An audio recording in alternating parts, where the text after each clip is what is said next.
बहुत एक अच्छा कदम है अहमद शाह साहब और उनकी टीम का, आर्ट्स काउंसिल का। 12वीं आलमी उर्दू कॉन्फ्रेंस मुनक्किद की गई है और फिर से मैं तो कहूँगा कि जान डाल दी है उर्दू ज़बान में।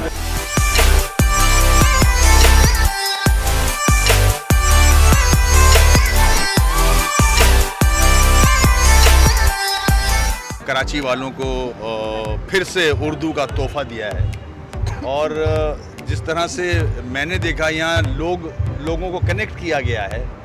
हर फील्ड ऑफ लाइफ से ताल्लुक़ रखने वाले लोग यहाँ मौजूद हैं और उर्दू को महसूस हो रहे हैं, उर्दू से उसको एंजॉय कर रहे हैं। ये भी एक चेंज है कराची के अंदर जो कि आर्ट्स काउंसिल को क्रेडिट जाता है। मीडिया के थ्रू ये मैसेज पूरी दुनिया में जा रहा है और एक अच्छा इम्प्रेशन जो पाकिस्तान के नाम को ख़राब किया गया था माजी में, उसकी कोशिश की गई थी। मैं समझता हूँ इस जो कॉन्फ्रेंस हो रही है इससे भी बहुत फ़ायदा पहुँचेगा पाकिस्तान के इमेज को।